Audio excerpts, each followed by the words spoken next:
Sabe aquela mágica de fazer um LED diminuir o brilho aos pouquinhos? Ou de controlar a velocidade de um motor com precisão? Como é que isso funciona se um pino digital só entende ligado e desligado? Pois é, a resposta para isso é uma técnica muito, mas muito engenhosa chamada modulação por largura de pulso, ou, para facilitar, PWM. Vamos mergulhar fundo nisso agora e desvendar essa tal de ilusão analógica. E para entender isso na prática, a gente vai usar um velho conhecido de todo mundo que mexe com eletrônica. O Arduino Uno. É o cérebro dele, o microcontrolador ATmega 328P, que guarda todo o segredo por trás dessa funcionalidade tão poderosa. Então, aqui está o grande dilema, né?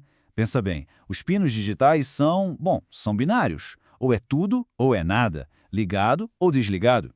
Não existe um meio termo, um mais ou menos. Então fica a pergunta, como é que a gente cria a ilusão de um meio termo? Como se faz um LED ficar com só um pouquinho de brilho, por exemplo? Para desvendar isso, nosso roteiro vai passar por 5 pontos, começando pelo conceito mais básico, indo até a aplicação na placa.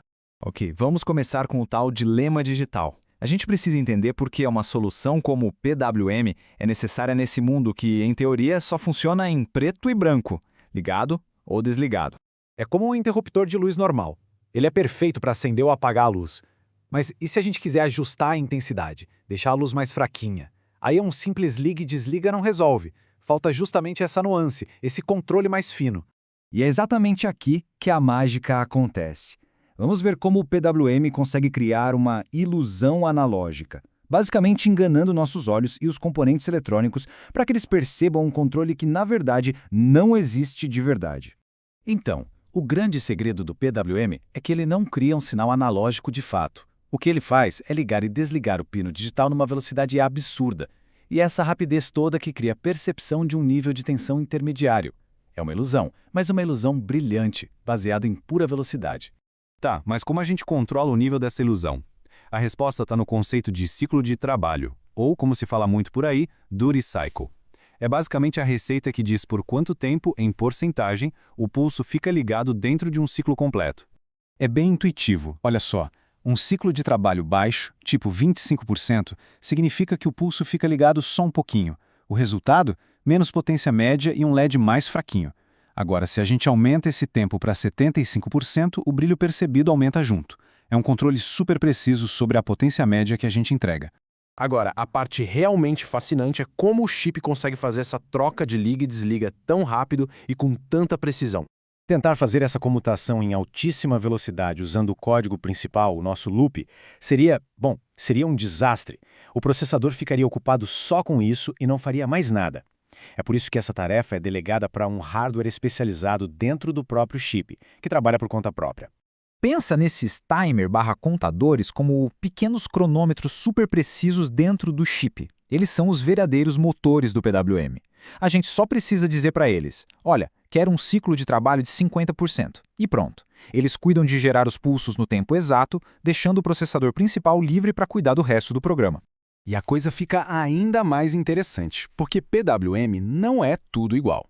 O microcontrolador do Arduino, na verdade, oferece diferentes sabores de PWM, cada um otimizado para uma tarefa. Os dois principais são o PWM rápido e o PWM de fase correta.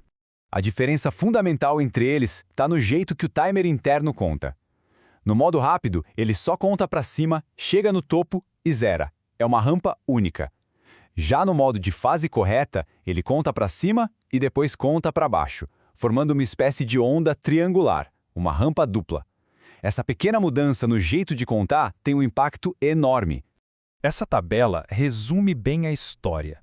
O modo rápido, como o nome já diz, consegue frequências mais altas, o que é ótimo para regular energia ou criar conversores. Já o modo de fase correta, por ser simétrico, gera transições muito mais suaves quando a potência muda. E isso é perfeito para controlar motores, evitando aquelas vibrações ou ruídos chatos. Certo. Com a teoria toda na cabeça, vamos voltar para a placa. Onde é que a gente acha e como usa essa funcionalidade no nosso Arduino Uno? É bem fácil de identificar. No Arduino, os pinos que podem gerar PWM são marcados com um til, aquele símbolo de cobrinha, sinal. No Auno, são os pinos 3, 5, 6, 9, 10 e 11. E isso não é aleatório, viu? É porque só esses pinos têm a ligação física lá dentro do chip com os timer/contadores, que fazem todo o trabalho pesado do PWM. E por que saber tudo isso importa tanto? Porque escolher o modo de PWM certo pode ser a diferença entre o sucesso e o fracasso de um projeto.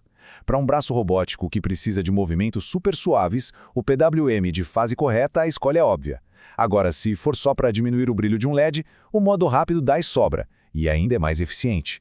Entender o PWM é como abrir a caixa preta do controle digital. De repente, o mundo deixa de ser só ligado ou desligado.